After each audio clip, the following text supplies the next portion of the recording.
आता टाळ्या वाजवायच्या.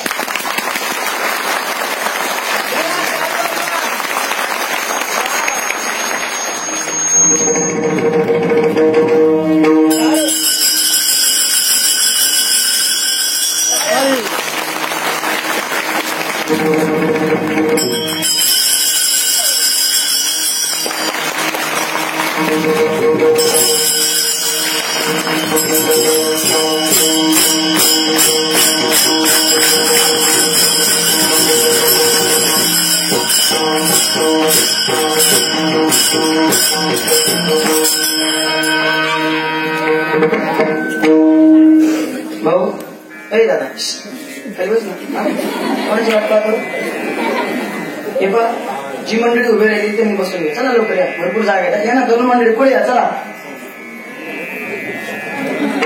काय बसून घ्या खाली घेणार, कारण आपल्याला 2 तास उभं राहायचं नाही. भाऊ ए दादा हॅलो, याचं बिको वाढवा. आल्यानो संसारा दिनाचा सोयरा पांडुरंग वाट पाहियो भा भेटीची आवडी कृपाडुता करे होता वेळ मागेल परिहार पुढे नाही शिण झाली दर्शन एक वेळ वाट पाहियो भा भेटीची आवडी कृपाडुता करे होता वेळ तुका म्हणे निधी अनेकांचे हाती बैसरात चित्ती निवडेना वाट पाहियो भा भेटीची आवडी कृपाडुता कडे होता वेळ विठाला विढा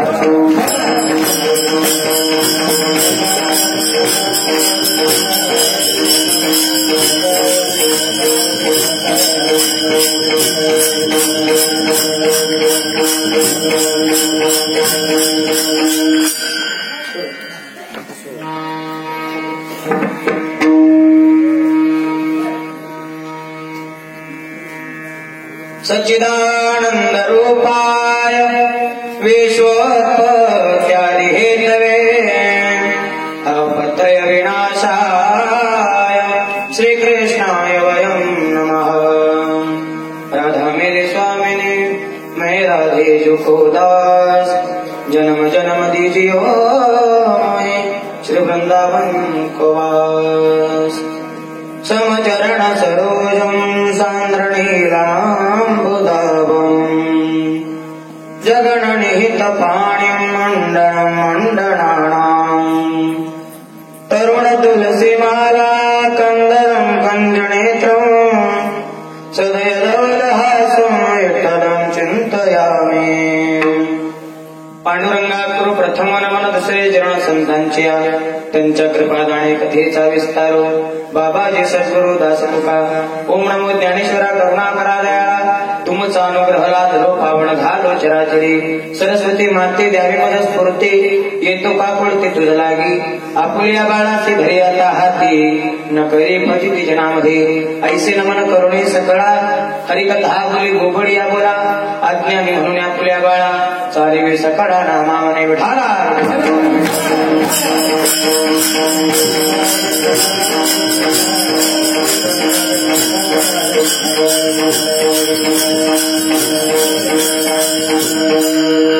पंढरीशी दारी आल्यानो संसारा दिनाचा सोयरा पांडुरंग वाट पाहियो भा भेटीची आवडी कृपाडुता तडे होता वेळ। प्रस्तुत प्राप्त प्रसंगी प्राप्त स्थळी भगवंताचे जगणारे म्हणले तसेच तुम्ही बसलेले संत मायबा अखिल कुल ब्रह्मांडनायक पांडुरंग परमेश्वराच्या तसेच संत शिरोमणी तुकाराम महाराज, संत सावता महाराज अशा सर्व संतांच्या चरणी तसेच तुम्ही बसलेले संत मायबाप सर्वांच्या चरणी सेवा समर्पित करण्यासाठी म्हणून दाखवलेला अभंग विश्ववंदे महाराष्ट्र भूषण अखिल कुट ब्रह्मांड नायक पांडुरंग परमेत्म्याचे लाडके लाडीवाळ असणारे नवे नवे हिंदू धर्माचे संस्थापक राजाधिराज छत्रपती शिवाजी महाराज यांचे धर्मगुरू असणारे म्हणजेच जगद्गुरु तुकाराम महाराज यांचा 4 चरणाचा आणि उपदेशपर प्रकरणातील गुणाचा चिंतन अभंग विठ्ठला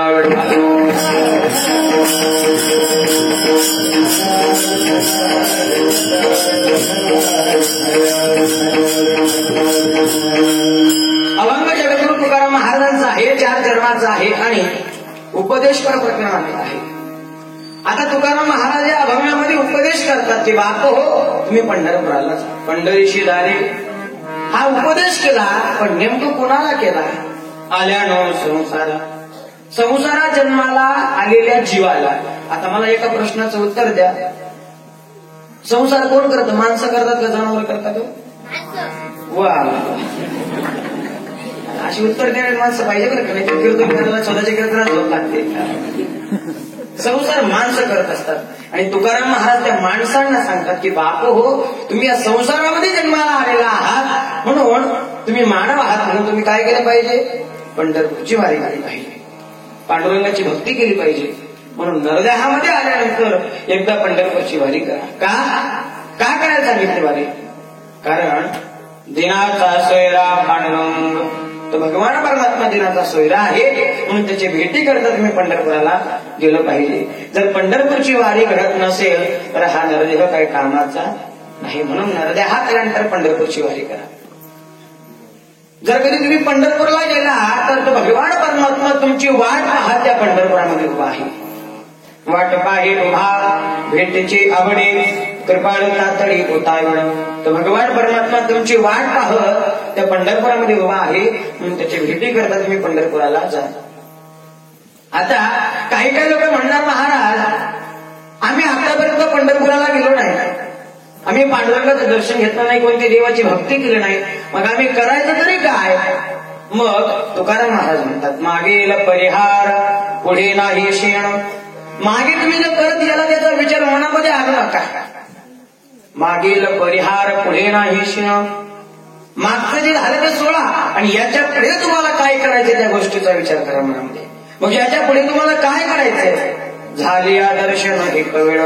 एकदा जर तुम्ही त्या पांडुरंगाचं दर्शन घेतलं तर तुकाराम महाराज म्हणतात तो भगवान परमात्मा असा आहे तो अनेकांच्या चित्तात बसत नाही, तो अनेकांच्या चित्तात बसत नाही. आणि एकदाचा जर कधी कोणाच्या चित्तामध्ये बसला तर तो निघायचं नाव घेत नाही.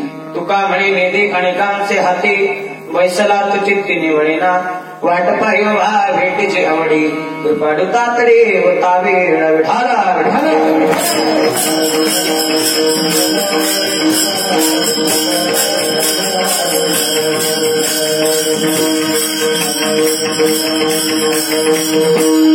अभंगाचा सरळ भावार्थ आपण पाहिलेला आहे तरी विश्रुत अर्थाकडे वळण्यापूर्वी अल्पसा परिहार घेणं गरजेचं आहे. कार्यक्रमाचं आयोजन काय, कार्यक्रमाचं प्रयोजन काय, कार्यक्रम किम निमित्ताने आयोजित करण्यात आला हे जरी आपण सर्वांना ज्ञात असेल तरी वक्त्याचं सांगणं हे आद्य कर्तव्य आहे की कार्यक्रम किम निमित्ताने आहे. आपल्या पवित्र पावन वडगावमध्ये अखिल कोट ब्रह्मांडनायक पांडुरंग परमेश्वराच्या कृपाशीर्वादाने सदसंतांच्या कृपाशीर्वादाने तसेच आपल्या गावातील थोरा मोठ्यांच्या पुण्याईने गणेश उत्सवानिमित्तानं त्या ठिकाणी कीर्तनाचं आयोजन आमचे स्वराज्य युवा प्रतिष्ठान मित्रमंडळ यांच्या वतीनं हा कार्यक्रम या ठिकाणी आयोजित करण्यात आलेला आहे. खरं तर आज आपल्या महाराष्ट्रामध्ये पूर्ण भारतामध्ये गणेश उत्सव होतो पण काय अवस्था बेकार झाली महाराज आपल्या भारताची. आज पुरं गणपतीच्या समोर डीजे लावतात आणि त्या डीजे मध्ये नाचतात पण त्यांना धार्मिक कार्यक्रम करायला लाजा वाटतात, एवढी वाईट अवस्था झाली. आज आले ऐकायला मिळालं आम्हाला गणपतीच्या समोर एवढे भारी भारी गाणे वाजवतात ते नाही काय. याला काय म्हणतात माहिती का तुम्हाला? ज्या मायबापाने आपल्या पोरांना लहानपणापासून संस्कार लावले नाही ना ते असंच करतात.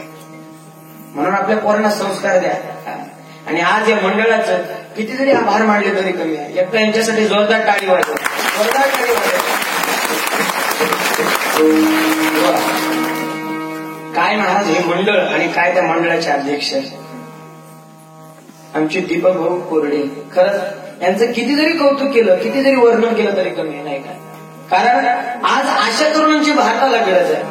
त्यांचा संकल्प खूप चांगला आहे. ते म्हणजे महाराज देवासमोर डीजे लावून नाचण्यापेक्षा कीर्तन तर त्याचं किती पटीनं चांगलं आहे. म्हणून आपल्याकडनं काहीतरी नामस्मरण घडावं, आपल्या गावातल्या लोकांना काहीतरी चांगलं ऐकायला मिळावं म्हणून या ठिकाणी कीर्तनाचं आयोजन या ठिकाणी या स्वराज्य युवा प्रतिष्ठानच्या वतीनं करण्यात आलेलं आहे. खर तर भगवान परमात्मा त्यांना सद्बुद्धी देव आणि असेच त्यांच्याकडनं कार्यक्रम घडवत राहू ही देवाच्या चरणी प्रार्थना करतो. आमच्या दीपक भाऊंना चांगलं आयुष्य लाभो अशीच त्यांनी कार्य करत राहू हीच देवाच्या चरणी प्रार्थना करतो.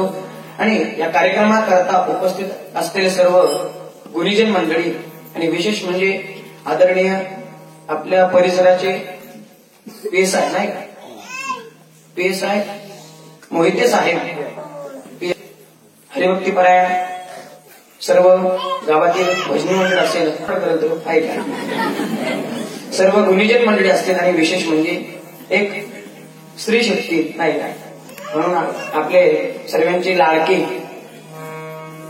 आढावताई या ठिकाणी उपस्थित आहेत. त्याबद्दल त्यांचे देखील मनपूर्वक आभार मानतो. तसेच त्यांच्यासोबत आलेले सर्व मंडळी असेल, तसेच गावातील सर्व तरुण मित्र मंडळी त्यांचे देखील आभार, गावातील सर्व श्रोतेवर्ग, पितृवर्ग, मातृवर्ग सर्वांचे आभार मानतो.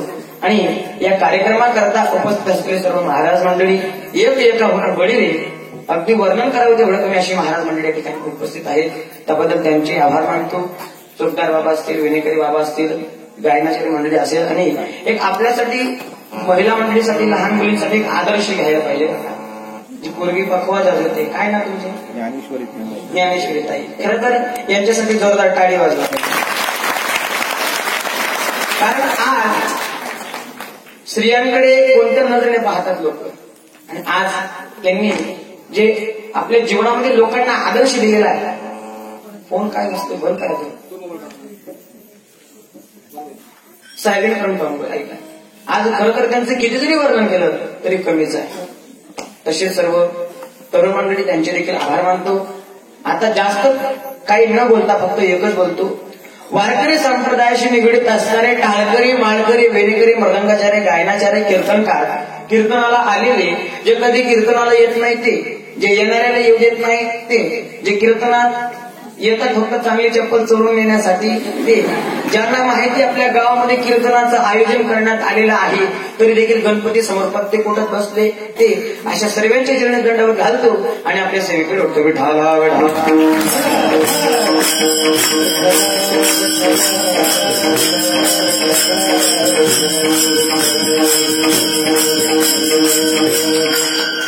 अभंग जगद्गुरु तुकाराम महाराजांचा आहे, 4 जणांचा आहे आणि उपदेश प्रकरणातला आहे.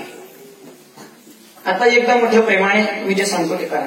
सर्वांनी हात जोडायचे, हात जोडायचे, सर्वांनी हात जोडा, सर्वांनी हात जोडा. बाकीच्यांना अजून कळत नाही. ज्यांना हात असतील त्यांनी हात जोडा. जोडले हात. आता माझ्या मागे सर्वांनी एकदा मोठ्या प्रेमाने भगवंताचं नामस्मरण करायचंय. वक्रतुंड महाकाय सूर्यकोटि समप्रभ निर्विघ्नं कुरु मे देवो सर्वकार्येषु सर्वदा. गणपती बाप्पा विठाला विठाला.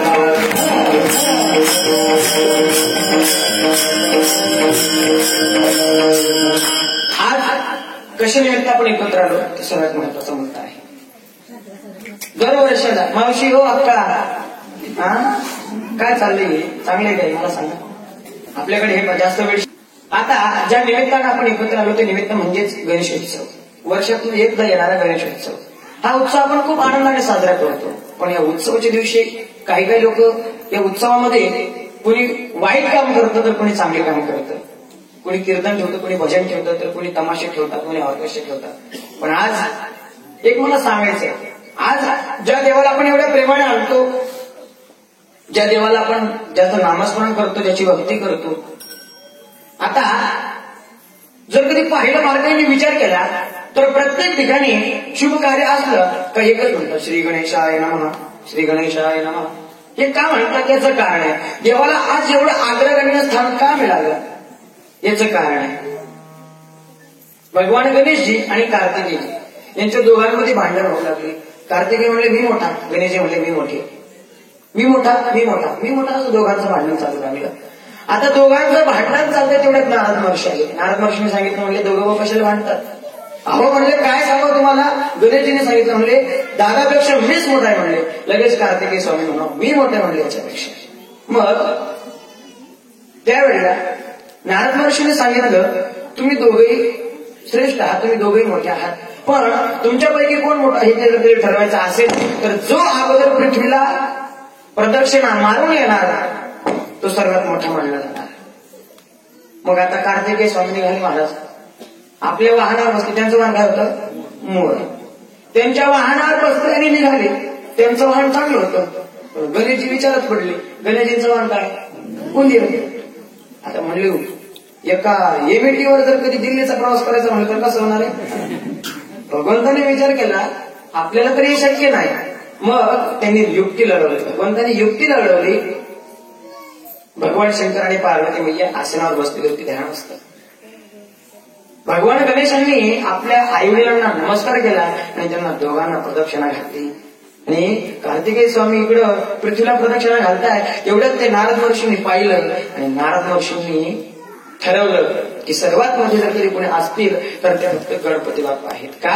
कारण त्यांनी आपल्या आई वडिलांना सर्वस्व मांडलं, त्यांची पूजा केली, त्यांची प्रदक्षिणा घातली. मग एवढं श्रेष्ठ स्थान आपण गणरायाला देतो आणि ज्या निमित्तानं आपण एकत्र आलो ते निमित्त म्हणजेच आज हा गणेश उत्सव आपण साजरा करतो. विठाला विठाला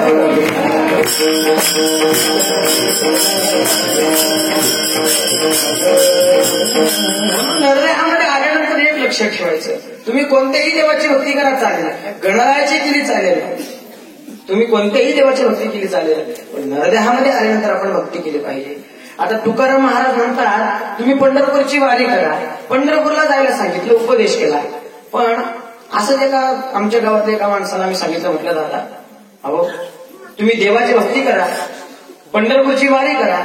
देवाने सुंदरसा निर्देश दिला. तो म्हणला महाराज देवाचं आपला अजिबात जमत नाही म्हणले. आमच्या दोघांचा 36 टाकला. मग मी त्याला सांगितलं म्हटलं नको दादा देवाची भक्ती करू पण आपल्या आईवडिलांची मात्र सेवा कर. तो म्हणला महाराज सर्व काही सांगा पण त्या म्हाताड्यांचा अजिबात नाव काढू नका तुम्ही. अरे म्हटलं काय झालं व्यवस्थित सांग. अहो म्हणे काय सांगावं तुम्हाला, जेव्हा आमच्या दोघा भावांची वाटणी झाली माझ्या मोठ्या भावाला एवढं मोठं पातेलं दिलं मला एवढीशीच पातेलं दिली म्हणून प्रयत्न म्हणले त्यांच्याशी.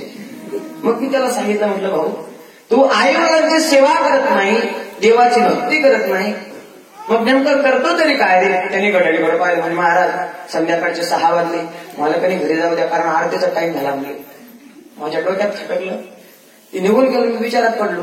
म्हटलं हा देवाची भक्ती करत नाही आणि आरती करतो तरी कोणाची. मग मी त्याच्या मागे मागे गेलो. ते येळं त्याच्या घरामध्ये शिरलं आणि मी त्याच्या घरामध्ये ढोंकून पाहिलं. जसं मी ढोंकून पाहिलं माझी लाईटच लागली. त्याची बायको ती जगदंबा बसली पलंगावर. ते येळं बसलं खाली, हातात त्याच्या आरतीचा ताट आणण्याला लागला.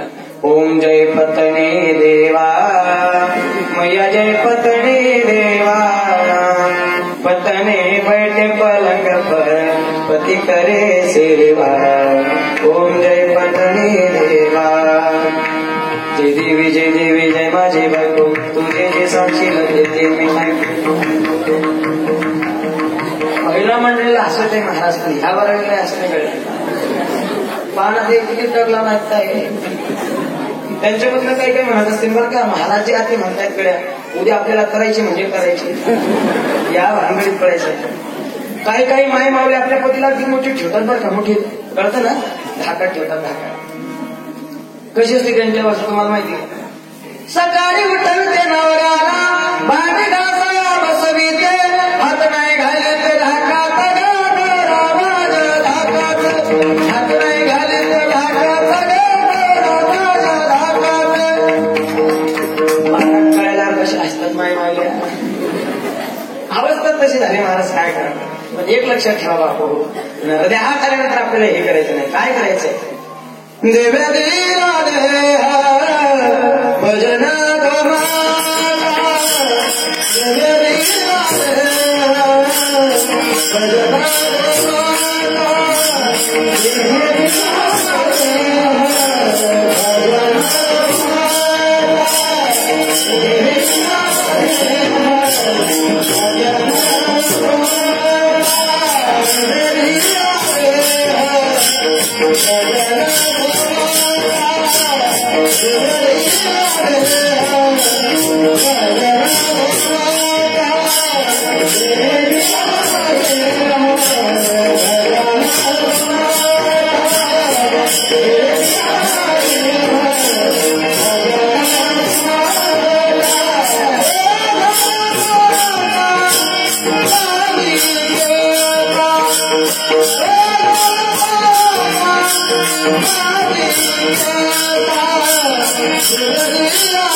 देवाने हा नाट्य कशा करता दिलाय? भजना करता दिला.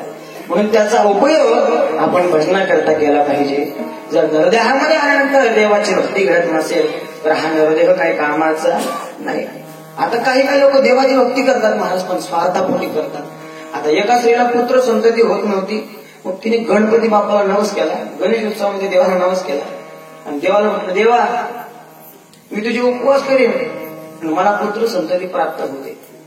मग ती पहिल्या उपवासाला बाजाराला गेली. तिने सर्वात अगोदर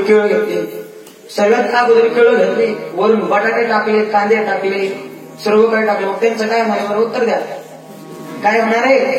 चेंडा. शिकरण कोण म्हटलं? शिकरण चेला झाला. घरी आली, ती केळं काढली. जी चेललेली होती ती देवाच्या नैवेद्याच्या ताटात ठेवली आणि जी कडक होती ती स्वतःला खायला वेगळी ठेवली. देवळात गेली, देवाला ठेवलं, म्हणायला लागली, देवा तुझं नैवेद्य. भगवंताने कसं तरी तोंड केलं महाराज आणि खाल्लेली केळं. परत ती दुसऱ्या उपवासाला बाजाराला गेली. तिने सगळ्यात अगोदर चिकू घेतले, वरून बटाटे टाकले, कांदे टाकले. मग त्यांचं काय होणार आहे? आता यांचा दिवस सांगू नका. यांचा चेहरा झाला महाराज. घरी आली, तीच क्रिया घडली. देवाला तशीच चेरलेली चिकू ठेवली. काही दिवसानंतर भगवान परमात्मा तिच्यावर प्रसन्न झाले. काही दिवसानंतर त्या स्त्रीला दोघांपैकी एकही कामाचा नव्हता. एकाचा हात उचलायचा, दुसरा पाय भेटायचा. एकाचा हात असा वाकळा, एक पांगळा, एकाची तिरपी डोळे करून पाहायचा. दोघेही मतीमंद. रडायला लागले महाराज. दोन्ही एकदम डिस्को गांगडा. त्यांच्यात काहीच म्हणजे माणसच नाही ते. तिने विचार केला महाराज, देवळात गेली, देवाला सांगितलं, देवा अरे देवा तुला द्यायचा होता, मग एकच दिला असता, चांगला दिला असता. हे 2 नमुने दिले म्हणजे यांच्यापैकी एकही कामाचा नाही म्हणजे. मग देवाने पण म्हटलं, म्हणजे ताई तुला काय सांगू आता, तू माझा उपवास केला, मला नैवेद्य दाखवलं, केळं पण ठेवली, चिक्कू पण ठेवले. तुझं किती मला चिरलेली सडलेली केळी ठेवते, चिकू ठेवते आणि त्याच्या बदले तुला काही सलमान खान नाही तर ऋतिक रोशन देऊ का म्हटले. आपण जर कधी देवाला भक्ती करतो, देवाला नैवेद्य कसा दाखवतो? देवाला नैवेद्य कसं दाखवतो दादा? आणि फळाच्या अपेक्षा आपण कशी करतो? देवाची भक्ती करायची कशी करायची? निस्वार्थपणाने करायची. आता तुकोबाऱ्या म्हणतात पंढरपूरची वारी करा. आता एकाने म्हटलं महाराज तुम्ही म्हणतात पंढरपूरची वारी केली पाहिजे, पण पंढरपूरची वारी का करायची? या पांडुरंगाचं सामर्थ्य आहे तरी किती ते आम्हाला सांगा, मग आम्ही पांडुरंगाची भक्ती करू. आता तुकोबाऱ्या पांडुरंगाचं सामर्थ्य सांगतात. अरे ज्याच्या नामस्मरणामुळे ज्याला हात नाही त्याला हात येतात, एवढं ज्याच्या नामस्मरणामध्ये सामर्थ्य आहे, भगवान पांडुरंग परमात्मा त्या पंढरपुरामध्ये उभा आहे. म्हणून त्याच्या भेटी करता पंढरपुराला जा. आता कुणाला हात नव्हते म्हणून? गोरोबा काका. गोरोबा काकांचे हात मोठके होते. गोरोबा काका नामदेवरायांच्या कीर्तनात बसले, नामदेवराय कीर्तन करताय, जगाचा करता धरता पांडुरंग परमात्मा ते कीर्तनात नाचतोय. नामदेव कीर्तन करी पुढे देवनाचे पांडुरंग, जणी म्हणे ज्ञानदेवा बोला भंग. त्या कीर्तनामध्ये भगवंताने नाचावं एवढा अधिकार त्या नामदेवरायांचा. आणि त्या कीर्तनामध्ये जेवढेही लोक बसलेले होते तेवढे सर्व टाळ्या वाजवत होते. पण गोरोबा काकांकडनं टाळी वाजत जात नव्हती. का? कारण त्यांचे हात फुटके होते. मग ते विचार करतात, गोरोबा काका विचार करताय, देवा महादेवला पाप या जगामध्ये कोणी नसेल देवा. कारण तुझ्या कीर्तनामध्ये बसून तुझं नामस्मरण चालू असताना देखील तुझ्या नावाने मी टाळी वाजवू शकत नाही देवा, तुझ्या नावाने मी टाळी वाजवू शकत नाही. मग गोरोबा काकांना संताप आला. गोरोबा काकांनी आपले दोघेही हात वरती घेतले आणि ते थोडके हात एकमेकाला ठोकायला सुरुवात केली. त्या हातातून टपाटप रक्त पडतंय, पूर्ण शरीर रक्त बंबाळ झालं, जमिनीवर रक्त पडू लागलं. आणि ते दृश्य भगवान परमात्म्याने पाहिले. भगवंताच्या डोळ्यात पाणी आलं दादा. भगवान परमात्मा रडायला लागले आणि भगवान परमात्म्याने एक नजर सर्व भक्तांकडे टाकली. भगवंताने एक नजर सर्व भक्तांकडे टाकली आणि पाहिलं तर काय, सर्वांच्या हातवरती सर्व टाळ्या वाजवताय, नामस्मरण करताय. पण त्यांच्यामध्ये एक व्यक्ती असा होता, त्यांच्यामध्ये एक व्यक्ती असा होता ज्याला हातही होते, तोंडही होतं, पण तो नामस्मरणही करत नव्हता आणि टाळीही वाजवत नव्हता. मग देवाने विचार केला आणि तेव्हा शिलिंगचा कायदा निर्माण केला. शिलिंग करतं तुम्हाला, बाबा कळतं का? तुम्हाला काय करणार, तुम्ही आत्ताची पोरं. आमच्या काळामध्ये इंदिरा गांधीने तो कायदा निर्माण केला होता. झोपले की नाही चेक करावं लागतं. इंदिरा गांधीने तो कायदा निर्माण केला, ज्याच्याजवळ शेती आहे पण त्याची शेती कसण्याची क्षमता नाही, पण ज्याच्याजवळ शेती नाही तो मात्र शेती कसू शकतो. मग जो शेती कसू शकत नाही त्याची शेती घ्यायची आणि कोणाला द्यायची?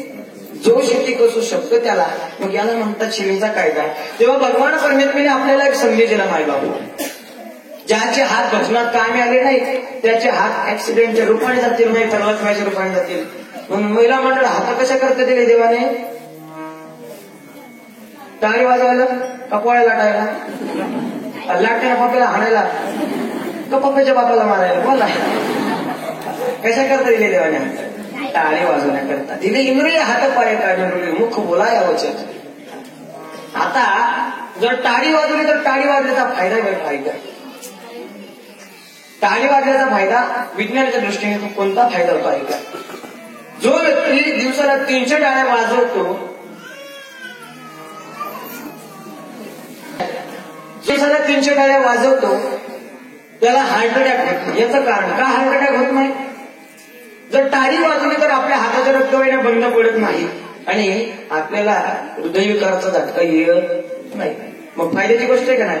मग काय करायचं उद्यापासून? टाळी वाजवायची, दिवसाला 300 टाळ्या वाजवायच्या. आता टाळी वाजवायची पण नेमकी कशी टाळी वाजवायची? जर विनाकारण टाळी वाजवली तर लोक म्हणणार याच्या का गोळ्या समजा. मग टाळी कशी वाजवायची आहे काय? टाळी वाजवावी, गुढी उभारावी, वाटते जावी पंढरीची. कीर्तनामध्ये भजनामध्ये टाळी वाजवा. जर असंच टाळी वाजली तर लोक म्हणणार आहेत ना हा येळा झाला का काय?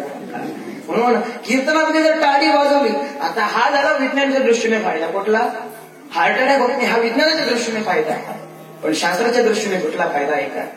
कीर्तनात टाळी होय पातकांची होळी. शास्त्र म्हणतं तुम्ही आतापर्यंत जेवढे पातक केले असतील, कळत नकळत तुमच्याकडनं जेवढेही पातक झाले असतील, त्या पातकांची जर कधी तुम्ही कीर्तनात टाळी वाजवली तर होळी झाल्याशिवाय राहत नाही. मग एवढं सामर्थ्य या कीर्तनात टाळी वाजवल्यानंतर आहे. मग कीर्तनात टाळी वाजवायला पाहिजे का नाही? म्हणून कीर्तन प्रत्येकाने टाळी वाजवायला पाहिजे. आता भगवंताने विचार केला याला हाताची किंमत करणार नाही, ज्याला हात नाही तो टाळी वाजवतोय, मग या गाढवाला हात असून टाळी वाजवत नाही. मग तेव्हा भगवान परमेश्वराने विचार केला आणि याचे हात गोरोबा काकांना ट्रान्सफर केले. इकडे गोरोबा काका टाळी वाजवताय, नामस्मरण करताय, नामस्मरणामध्ये दंग झाले आणि गोरोबा काका टाळी वाजत असताना अचानक डाळ दिशी त्यांना हात आले. त्यावेळेला तुकाराम महाराज म्हणतात, अरे ज्याच्या नामस्मरणापुढे ज्याला हात नाही त्याला हात येतात. एवढं ज्याच्या नामस्मरणामध्ये सामर्थ्य आहे ते भगवान पांडुरंग परमात्मा त्या पंढरपुरामध्ये उभा आहे. म्हणून त्याच्या भेटी करता तुम्ही पंढरपुराला जा. अभंगाचं पहिलं पंढरीची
गोड चाल म्हटलं एकदा यांच्यासाठी जोरदार टाळी वाजली जोरदार टाळी वाजली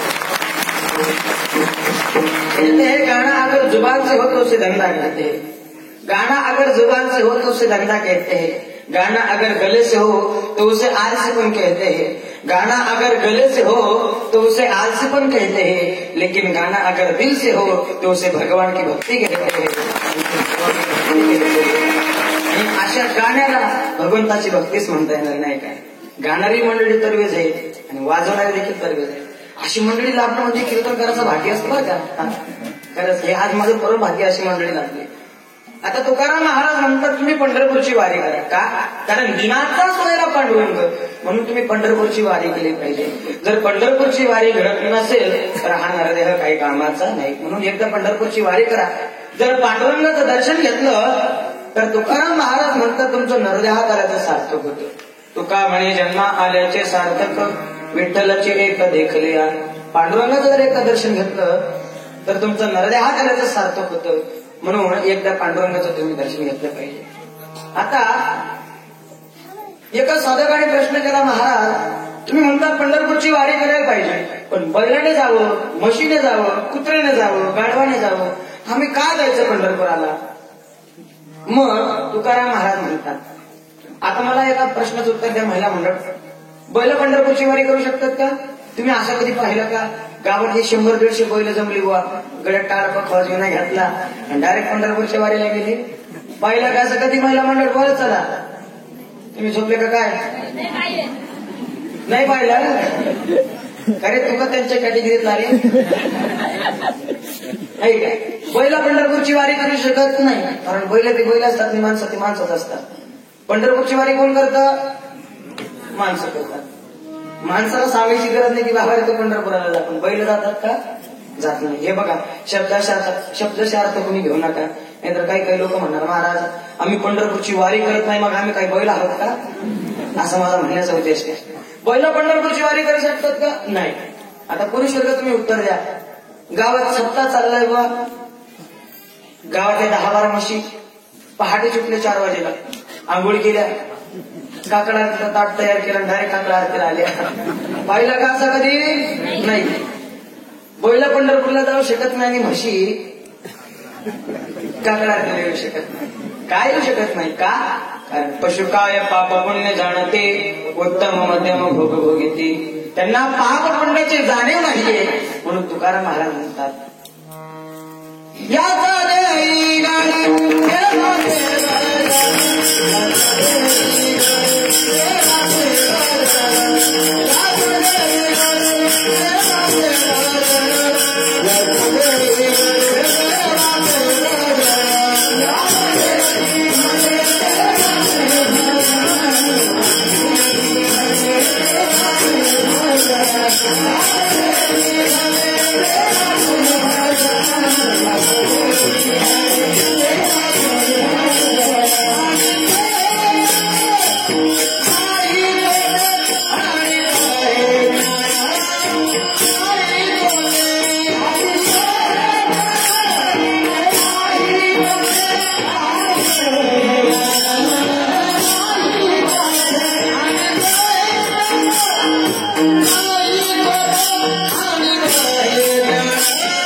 देवाने हा नृत्य कसं करता दिला?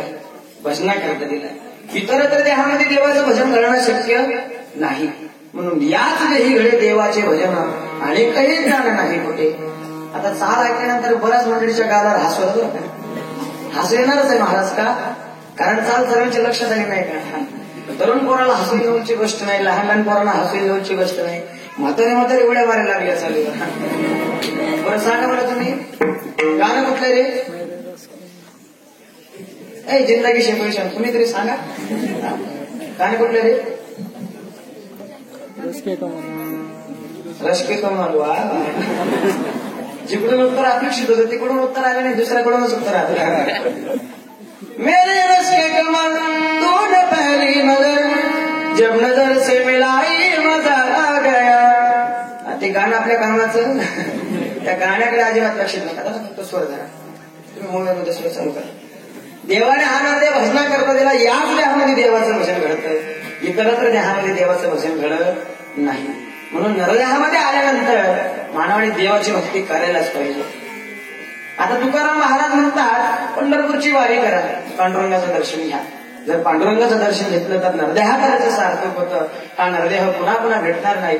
म्हणून एकदा पंढरपूरची वारी आपण केली पाहिजे. विठाला विठाला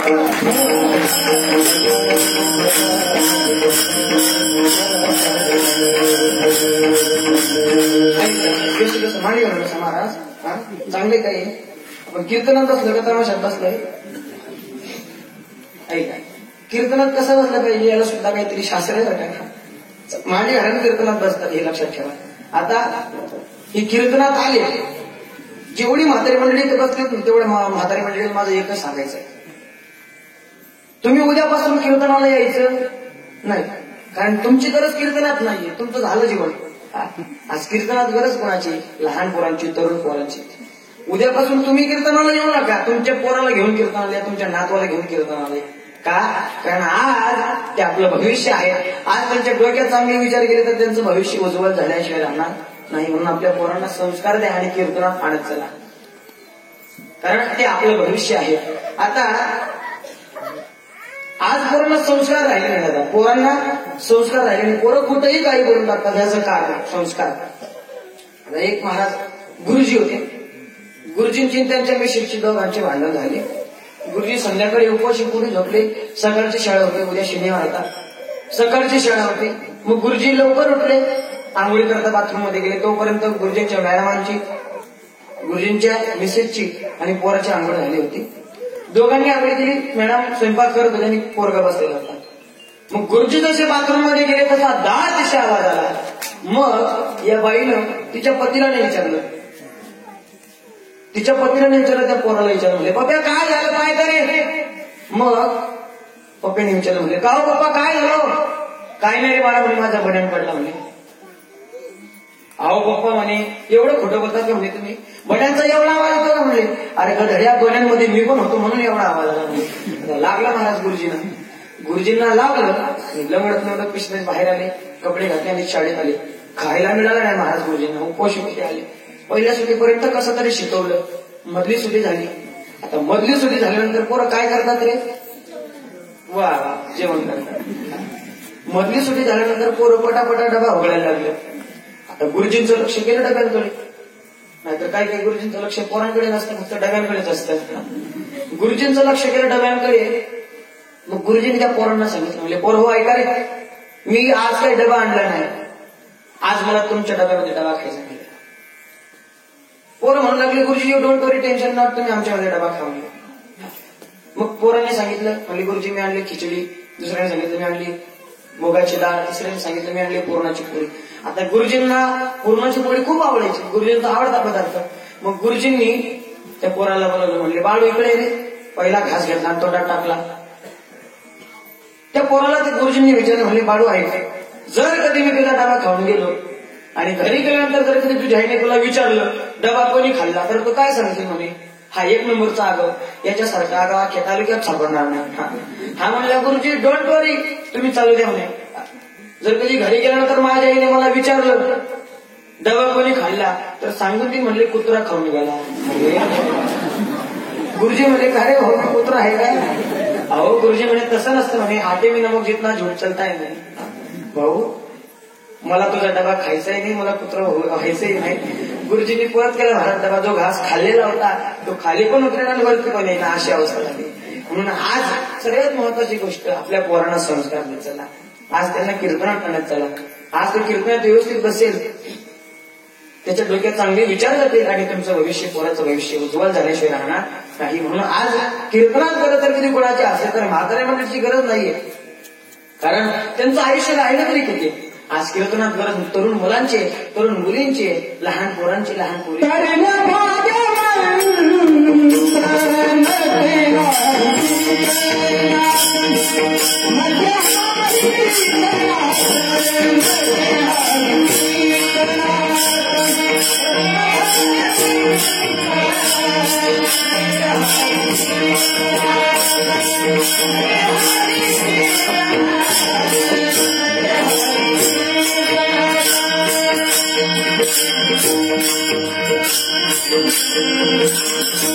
तरुण भाग्यवंत नटे हरे कीर्तनात.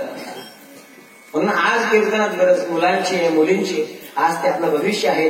आज त्यांच्या डोक्यात चांगले विचार द्यायला पाहिजे, आपलं भविष्य उज्ज्वल त्यांनी करायला पाहिजे. आता पोरींना आज जर बारकाईने विचार केला तर स्त्री एक पुरुषाचा खांद्याला खांदा लावून चालते. स्त्रियांना खूप सवलत सरकारने दिलेली आहे आणि आज स्त्रिया खूप आघाडीवर आहेत. आपल्या डोळ्यासमोरच उदाहरण नाही का? ज्या जागेवर माणसाने बसून मृदंग वाजवा त्या जागेवर बसून मुलगी आज मृदंग वाजवते. मग याच्यावरून आपण विचार करा की आज पोरगी किती प्रगती पथावर आहे.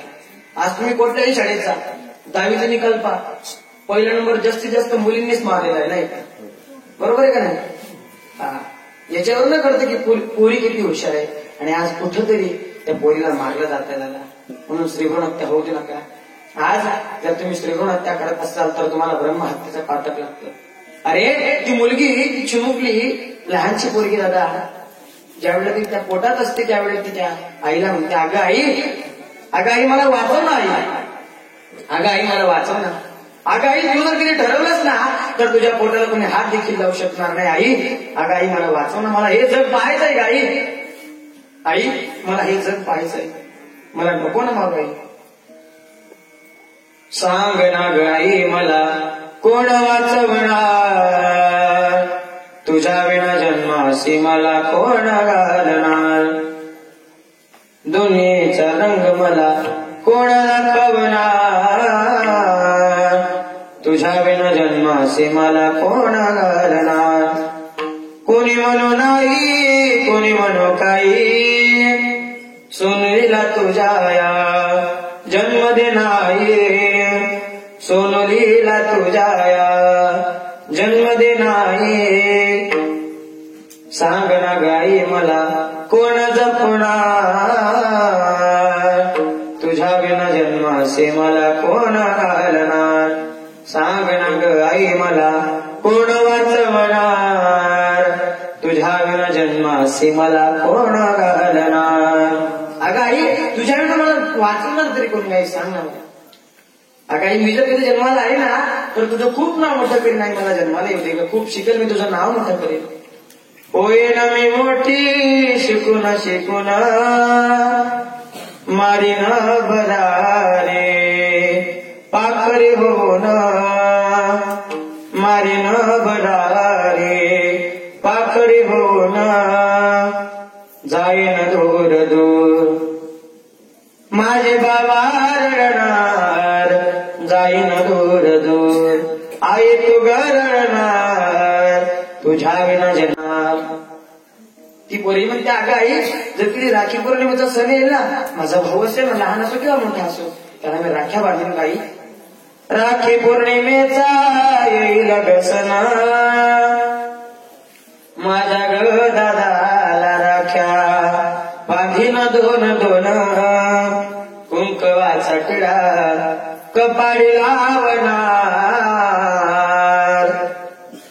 कुंकवाचा टिळा कपाळी लावणार तुझ्या विना जन्मासी मला कोण घालणार सांग ना ग आई मला कोण वाचवणार तुझ्या विना जन्मासी मला कोण घालणार अगं आई सांग ना मला तुझ्याशिवाय मला जन्माला कोण घालणार अगं आई मला जन्माला येऊ दे आई ती पोरगी विनंती करते पण आज त्या पोरीच्या विनंतीला आम्ही ऐकत नाही आणि सहज त्या पोरीची हत्या करतो पण दादा पोरीच्या जरी तुम्ही हत्या करत असाल तर तुम्हाला ब्रह्महत्येचं पातक लागल्याशिवाय राहणार नाही म्हणून आज स्त्रीभ्रूण हत्या होऊ देऊ नका हेच मला सांगायचंय आज आमच्या मंडळाने या स्वराज्य युवा मित्र मंडळाने किती जरी एवढे प्रयत्न केले आज मी तिथं ते बोर्ड वाचलं त्यांनी ते बॅनर लावलेलं ते वाचलं आणि एवढा आनंद मला झाला त्यांनी स्वच्छतेचं बॅनर लावलेलं आहे शेतकऱ्याचं बॅनर लावलेलं आहे मुलीचा बॅनर लावलेला आहे स्त्रीभ्रूण हत्या होऊ देऊ नका हा ती संदेश देण्याचा विचार करताय आज त्यांच्या उपक्रमाला माझा सलाम आहे आणि भगवान परमात्मा त्यांना खूप शक्ती देऊ त्यांच्याकडनं असे उपक्रम भगवान परमात्म्याने बघून घेऊ आणि आपणही त्या उपक्रमात साथ दिली पाहिजे हेच मला सांगायचंय विठाला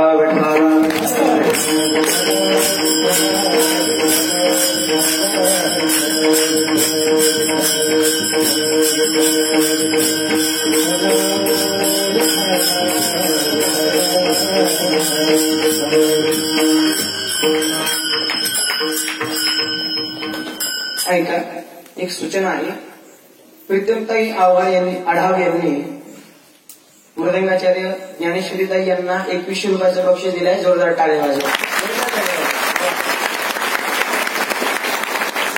ऐका आता तुकाराम महाराज म्हणतात तुम्ही पंढरपूरची वारी करा पांडुरंगाची भक्ती करा काही काही लोक म्हणणार आम्ही पांडुरंगाची भक्ती करू शकत नाही तुम्ही कोणत्याही देवाची भक्ती केली चालेल पण नरदेहामध्ये आल्यानंतर देवाची भक्ती केली पाहिजे तुम्ही गणेशाची करा रामाची करा कृष्ण भगवंताची करा पण नरदेहामध्ये आल्यानंतर तुम्ही देवाची भक्ती करा आता तुम्ही जर कधी देवाची भक्ती केली महाराज म्हणतात तुम्ही पंढरपूरची जर कधी वारी केली तर तो भगवान परमात्मा तुमची वाट पाहत त्या पंढरपुरामध्ये उभा आहे म्हणून त्याच्या भेटी करता तुम्ही पंढरपुराला जा अभंगाचं दुसरं चरण वाट पाहे उभा भेटीची आवडी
वाट भेटीची आवडी कृपाळू तातडी उतावी भगवान परमात्मा वाट पाहत त्या ठिकाणी उभा आहे आपली म्हणून त्या भगवंताच्या भेटी करता आपण गेलं पाहिजे जर भगवंताला आपल्याला भेटता येत नसेल त्याची पंढरपूरची वारी घडत नसेल तर आपला नरदेह काही कामाचा नाही म्हणून देवाची भक्ती करा देवाचं भजन करा आतापर्यंत तुम्ही काय केल्याचा विचार मनामध्ये करू नका मागील परिहार पुढे नाही क्षीण झाली या दर्शन एक वेळ एकदा पांडुरंगाचं दर्शन घ्या मग एकदा जर दर्शन घेतलं तर भगवान परमात्मा असा आहे तुका म्हणे नेते अनेकांचे हाते बैसाला आपल्या चित्ती निवळेना.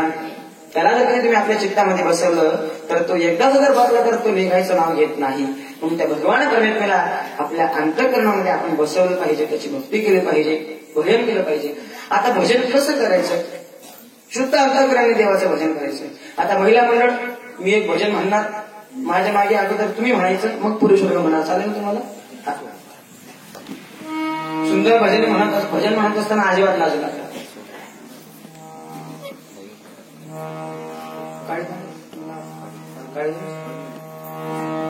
ये गाय गाय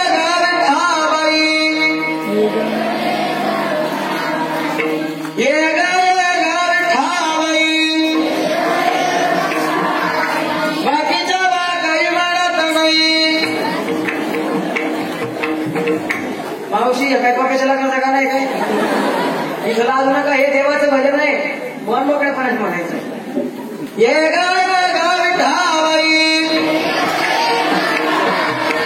ये गाय गाय ठावाई माझी पंढारची आई माझी पंढारची आई भीमा आणि चंद्रभागा भीमा आणि चंद्रभागा. महिला मंडळीचं भजन झालं. आता पुरुष वर्ग. हे बघा, हात जोडून सर्वांना विनंती करतो, इजडीचा कचरा करू नका बरं का. मन मोकळ्या पाण्याने भजन म्हणायचं. पुरुष वर्ग कळतं ना मी काय बोलतोय ते? बाल्कनीवाले बसा, काही चिंता करू नका.